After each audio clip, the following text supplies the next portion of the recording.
All right, today we're going to talk about Hinduism. Hinduism is a continuation of our discussion earlier on Buddhism. I apologize if the sound quality is not so great here. I'm recording this in a little different way, but that's kind of where we are. Hinduism developed in India somewhere around the year 1500 BCE. So if you're doing the math, that's somewhere around, 3,500 years ago. It's the third largest religion in the world behind Islam and Christianity, and really only behind Christianity if you lump both Protestantism and Catholicism together as one religion. Today, it's practiced all over the world. However, 80% of people in India claim to be Hindus. This is a picture of the Akshardham Temple in Delhi. I like to show this because it shows the style of architecture that we had at this time period. Hindu architecture tends to have a great deal of detail in it, a lot of animism, a lot of respect for nature, and it almost kind of blends in and becomes part of the landscape. I think it's absolutely beautiful. It's important to know that Hinduism is a polytheistic. Polytheism is a term that you should just have in your back pocket by now. Poly means many, and thea is God or religion. So these are many gods. What that means is Hindu has a lot of gods and goddesses. And while there are a lot, there are the big three. There's Brahma, Shiva, and Vishnu, and then you can get Krishna along there a little later, who are more significant, who are worshipped more often than the other gods. This is a statue of Shiva. Shiva is one of the most important gods in Hinduism. Shiva is the destroyer god, the one that kind of cleans up the messes. Sometimes Shiva is drawn male, sometimes it's drawn female. It's a god. It can kind of choose what it wants to be, I suppose.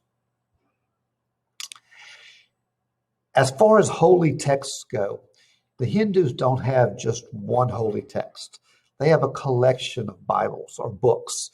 And while that seems foreign to us in the West, I want you to think for a minute that in reality, if you're a Western Christian or a Jew or a Muslim, you also have a variety of books. The Bible is, in fact, a collection of books. And just like the Bible's a collection, they have this collection, the most significant of which are the Vedas, which are these long epic poems that tell the historical narrative of the Aryans coming through and settling in India and pushing off the native Dravidian people, replacing them.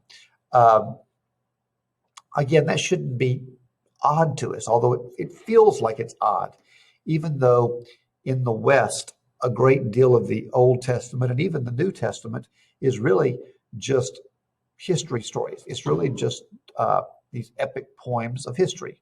So it should be something that is very, very common to us. All Hindus believe in some type of reincarnation. They believe that life is this cycle of birth, living, dying, and rebirth that just keeps going over and over again. And it's something that's very exhausting because your soul is immortal. It just leaves your body. When your earthly body dies, your soul leaves and goes on into another being, into another human or another animal, and you experience it all over again. We call this moksha, the idea of your karma, whether it be good things that you've done in life or bad things, causes you to be reincarnated either in a higher caste system or a lower caste system. Because you can be reincarnated in other things besides people, sometimes animals, particularly cows, are considered sacred. Therefore, a lot of Hindus, by no means all, but a lot of Hindus are vegetarian out of respect for life. I've already talked about the idea of moksha, the idea that you're reincarnated consistently until you receive, enough points, until you receive enough weight of good deeds to finally get this rest So you achieve moksha, this peace from the cycle of reincarnation, and where you go to is nirvana. Um, Hindus live under a class system that we call the caste system. Um, Traditionally, the caste system is very strict, very stringent, and there was no way to change your caste, to move up and down it uh, during your own lifetime. The only way to change your caste system was to be reincarnated in a different caste.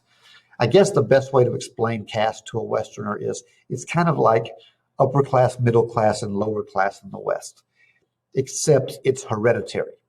Uh, Traditionally, your parents would set up your weddings, and children had to marry inside their caste system. Um, it's not necessarily true anymore, but traditionally that was true. And jobs were even determined by what caste you were in. If you were at the very top of the caste system, you were a Brahmin. The Brahmins are the priests, the holy men, the wise men, and they're usually considered the top. During times of war, the Kshatriyas will pass them up, but the Brahmins are usually the top. The Kshatriyas are the warriors. They're your people that fight, soldiers, your rulers, your kings. Those are your Kshatriyas.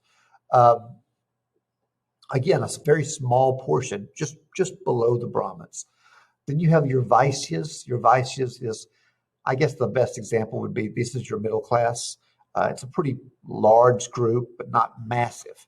Uh, these are your businessmen, your merchants, your traders, those kind of people. Your middle-sized farmers even would be considered Vaisyas. And below that, you have everyone else, the Shudras or the Sudras.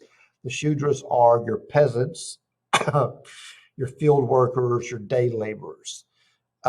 This is the largest group. There is a fifth caste, although I hate to even bring it up because in reality, it's considered to be lower outside of the caste system. This is a group called the pariahs or the untouchables. Um, they do all the work that no one else will do. They do the unclean work. Examples of this would be like anything that involves uh, flesh or body fluids. So plumbers, leather tanners, butchers. These jobs are all considered unclean and beneath your average Indian at the time. So they would give it to this group, the untouchables, the pariahs. Um, the caste system has always been strict and it's still there, but a lot of the aspects of it are decaying as India has become more industrialized or more westernized in some ways. And today you can move up the caste system through education and through training. I put this picture up here so you can see. Actually, I didn't do this. I didn't create this particular slideshow, but this was put up here by or in order to show what a school of untouchables looked like. This is a group of pariahs in the early 1900s, and you'll see how dark they are. That's because in India, for a long time, the people that were descended from the Dravidians were much darker, and they were the people that ended up being your lower classes, while the descendants of the lighter-skinned Aryan people who had come from the area that's today Iran, from Persia and that region, they become the upper classes.